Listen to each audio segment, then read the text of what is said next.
제가 말씀을 읽어드리도록 하겠습니다. 시몬이 그들에게 축복하고 그의 어머니 마리아에게 말하여 이르되, 보라, 이는 이스라엘 중 많은 사람을 패하거나 흥하게 하며 비방을 받는 표적이 되기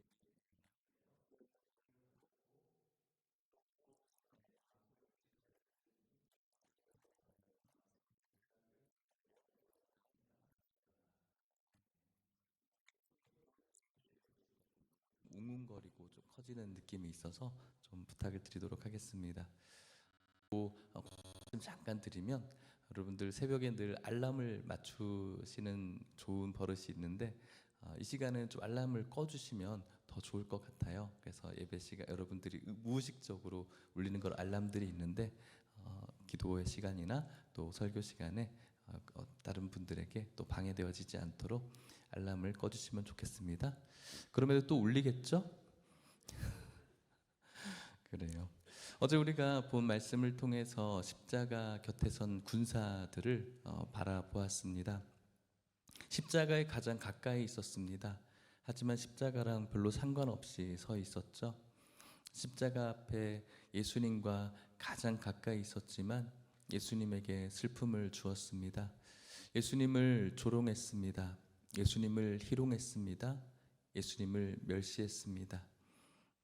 마치 오늘날 예수님의 십자가와 가장 있는 듯 하지만 예수님을 슬프게 하고 또 희롱하고 멸시하고 무시하는 오늘 우리들의 마음과 모습 같아서 참 슬픈 그런 모습이었습니다.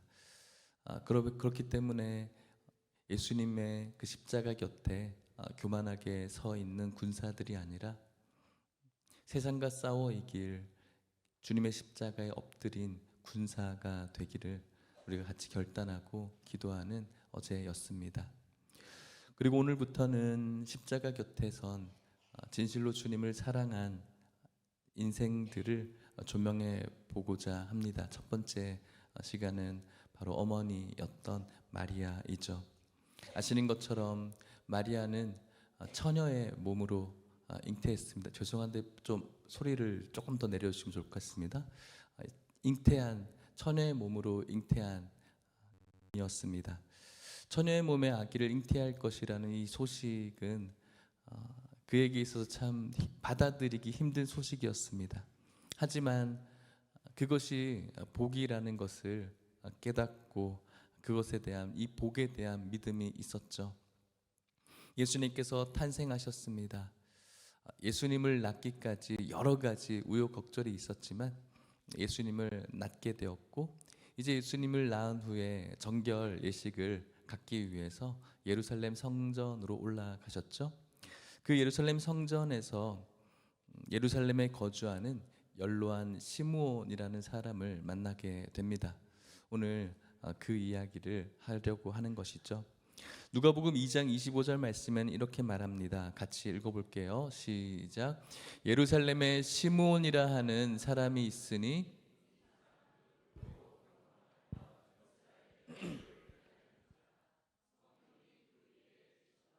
아멘. 시므온이라는 사람이 있었습니다. 많은 것들을 이 사람에 대해서 소개하고 있지 않지만 이 사람은 의로운 사람이라고 말하고 있습니다.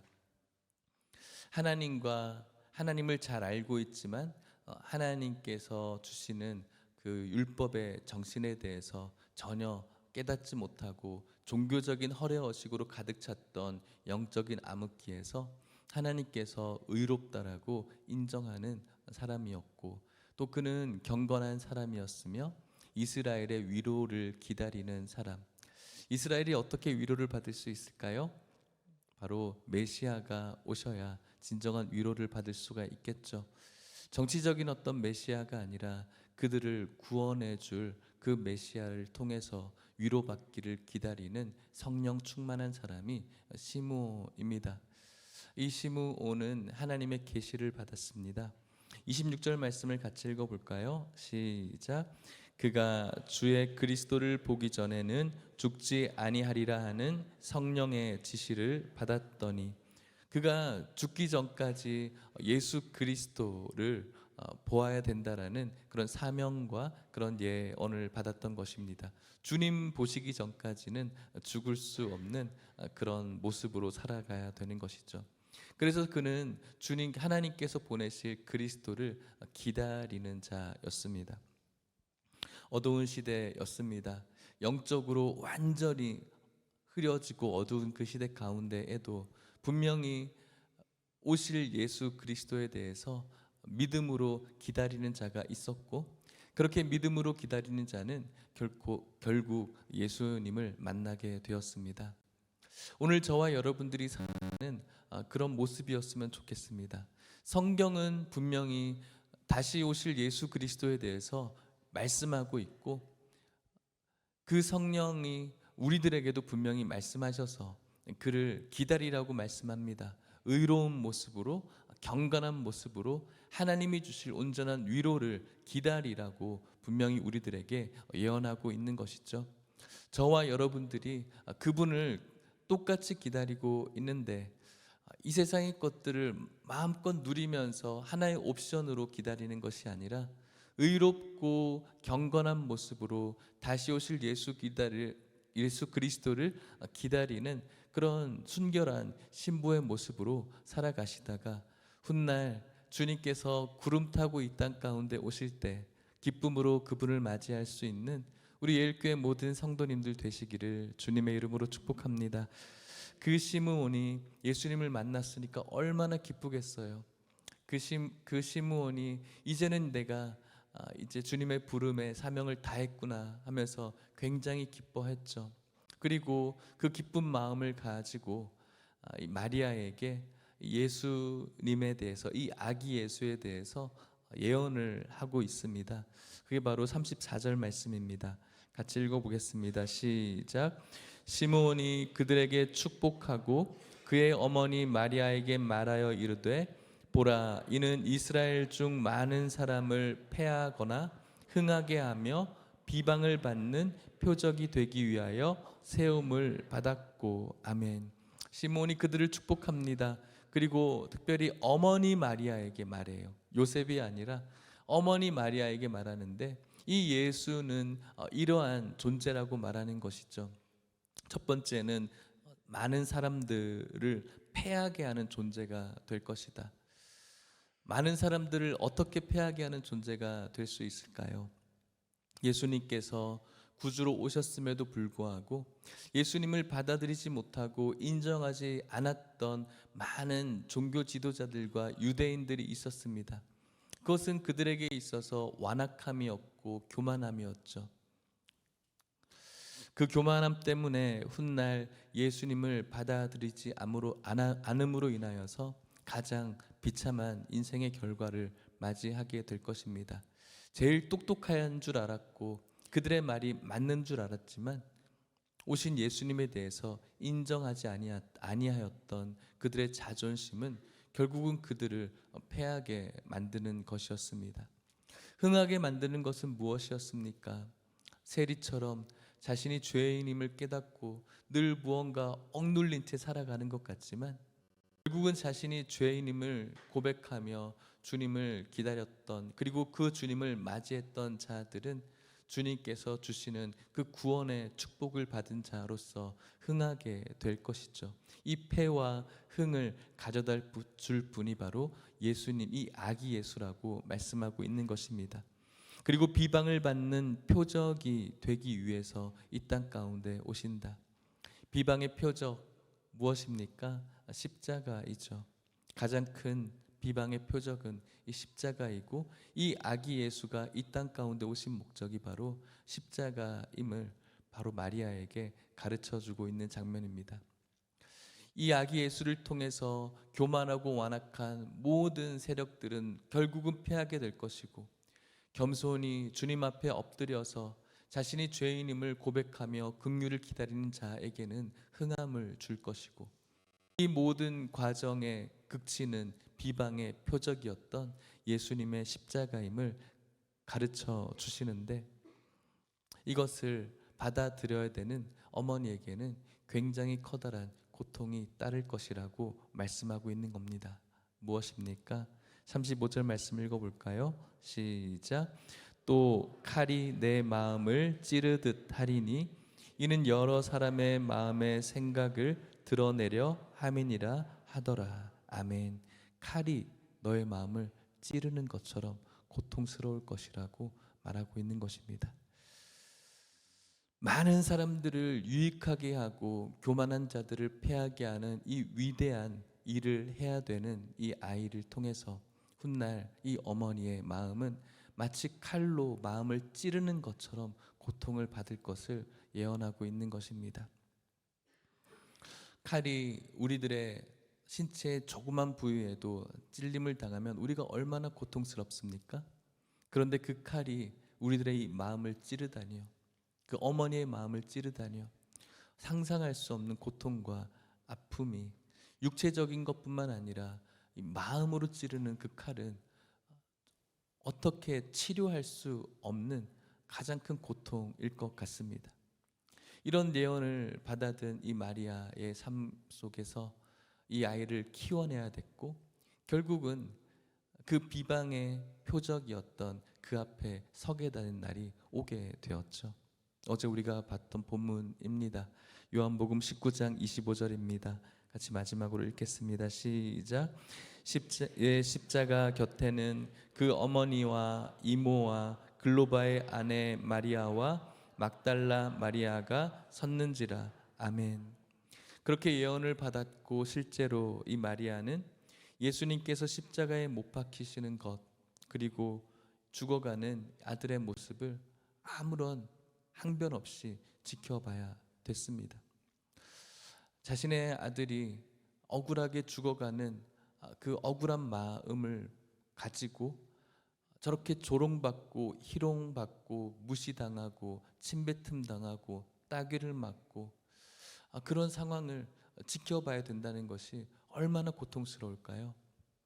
오늘날 학교에서도 우리 아이들이 같은 반 친구들에게 부당 대우를 당하거나 혹은 조금 극단적으로 왕따를 당한다는 소식이 여러분들에게 들려졌다면 여러분들은 어떤 마음입니까?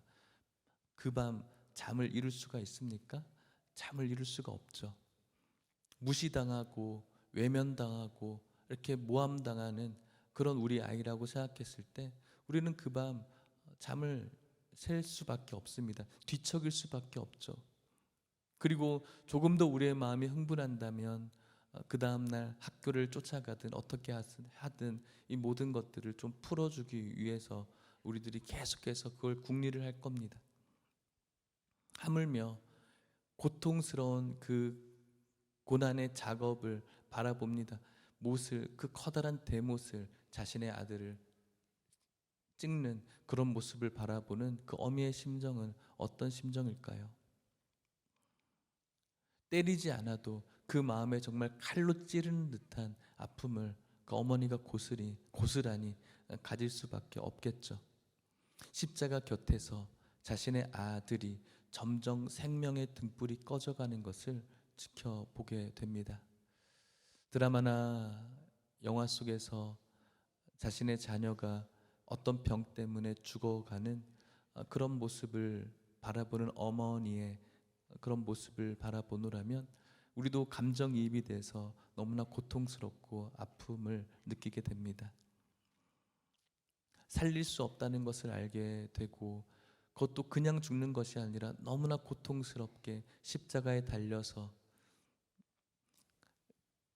그냥 생명이 꺼져가는 것이 아니라 그 육체의 무게를 지탱하지 못해서 점점 더욱더 고통스럽게 죽어가는 그런 아들을 지켜보는 그 어미의 마음은 우리가 상상할 수 없을 정도로 그렇게 고통스러운 마음이라고 할 수가 있겠습니다.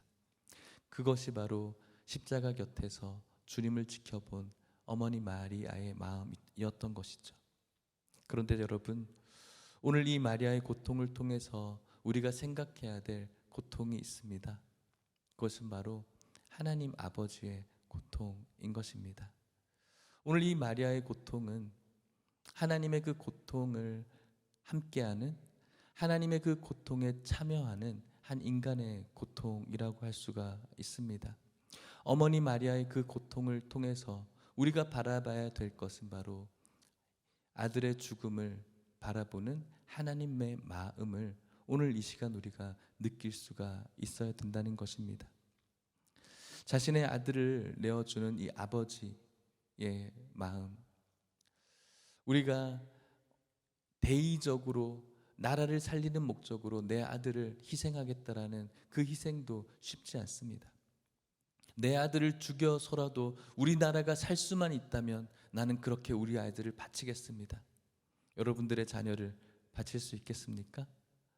저에게 그런 도전을 한다면 저는 바칠 수가 없어요. 저는 그럴 수 없을 것 같아요.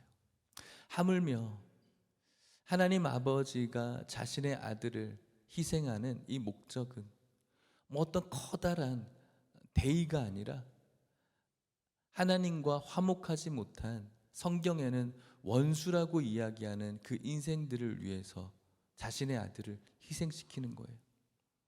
나에게 도움을 주고 나에게 뭔가 유익을 준 존재를 위해서 대의적으로 희생하는 아들이 아니라 자신과 가장 먼 존재, 원수였던 존재를 위해서 희생하는 아들의 희생을 누가 결단할 수가 있겠습니까?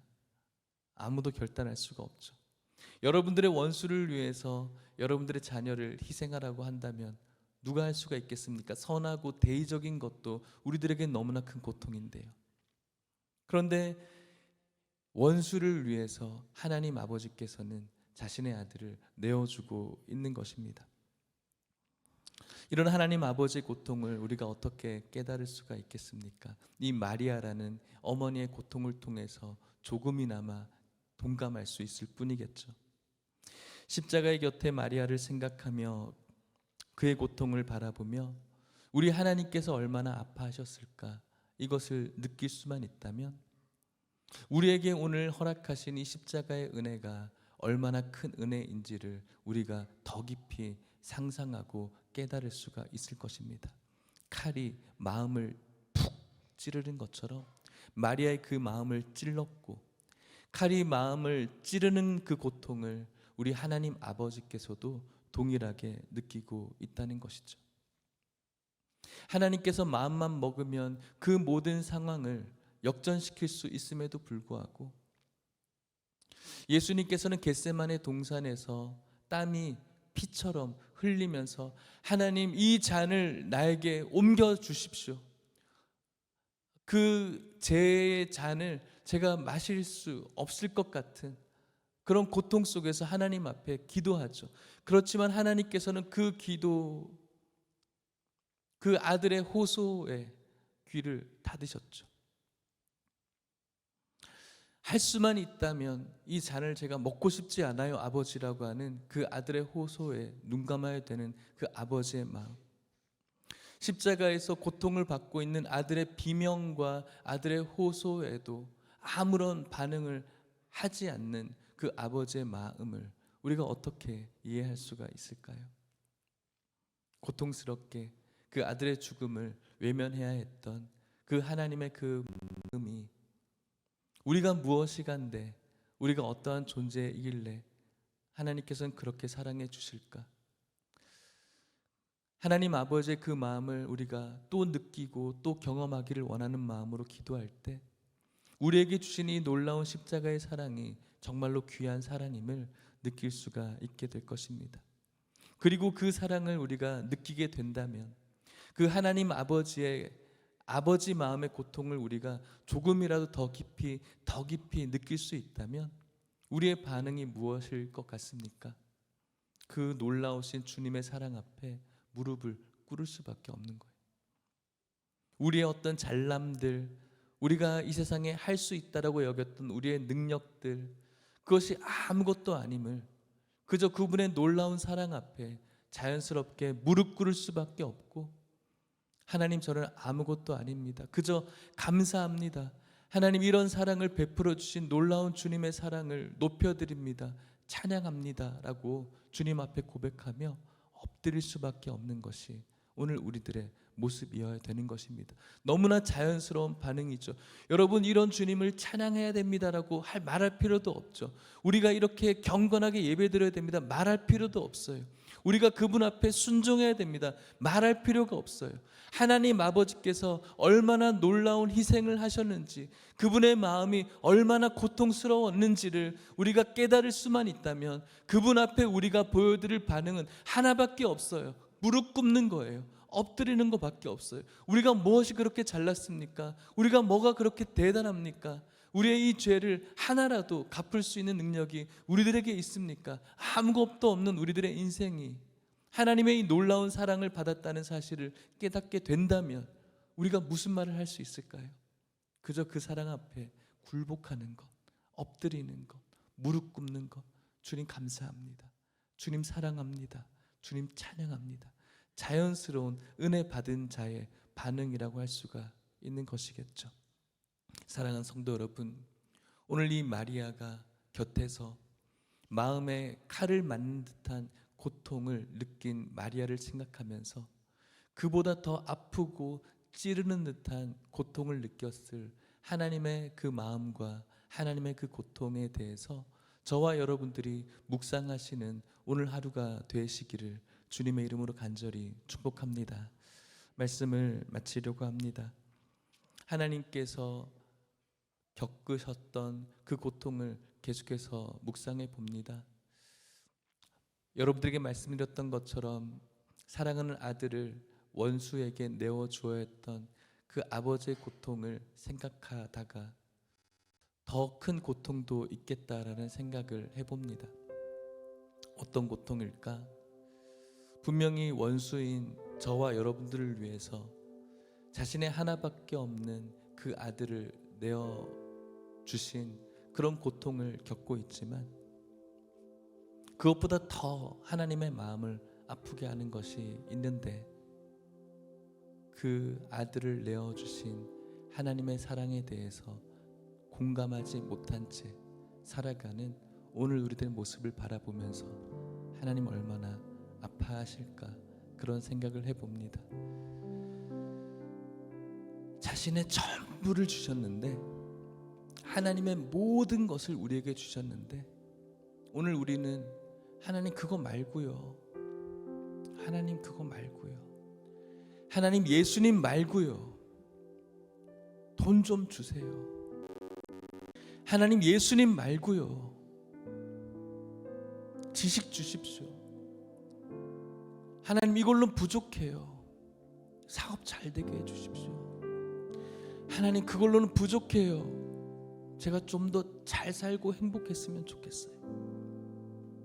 하나님은 우리에게 전부를 주셨는데, 다 주셨는데 하나님 그걸로는 부족해요. 그건 아무것도 아니잖아요. 당연하잖아요. 가장 기본이잖아요. 다른 것 주세요.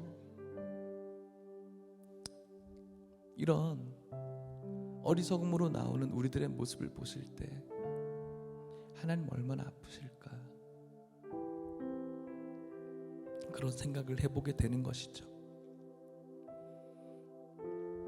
우리들의 죄를 위해서, 우리를 의롭게 하기 위해서 죽으셨음에도 불구하고 여전히 그분을 신뢰하지 못하고 부인하는 우리들의 모습을 보면서 얼마나 더 아프실까. 자신의 사랑하는 아들을 주셨음에도 불구하고 여전히 우리들의 삶은 그것에 대해서 동감하지 못한 채 주님과 상관없이 살아가는 우리들의 모습을 볼 때 얼마나 아프실까 그런 생각을 하게 됩니다. 사랑하는 성도 여러분, 오늘 저와 여러분들이 정말로 경험할 수 있다면 하나님이 얼마나 아프셨을까. 마리아가 그 마음에 칼을 맞았던 그 고통보다 더 심한 고통이 하나님 앞에 있음을 우리가 주목했으면 좋겠고, 아들을 내어준 고통보다 아들을 내어주셨음에도 불구하고 그것이 불완전하고 그것이 충분하지 않음이라고 주님 앞에 고백하며 다른 것들을 구하는 오늘 우리들의 모습을 보면서 얼마나 하나님 아파하고 계실까. 그것을 오늘 저와 여러분들이 깨달을 수 있다면 하나님께서는 오늘 우리들을 기뻐하시고 하나님께서는 오늘 우리를 보시면서 박수 쳐주시고 감동하실 줄 믿습니다. 오늘 이날 하나님의 고통과 눈물과 아픔을 주목하는 저와 여러분들 되시기를 주님의 이름으로 간절히 축복합니다.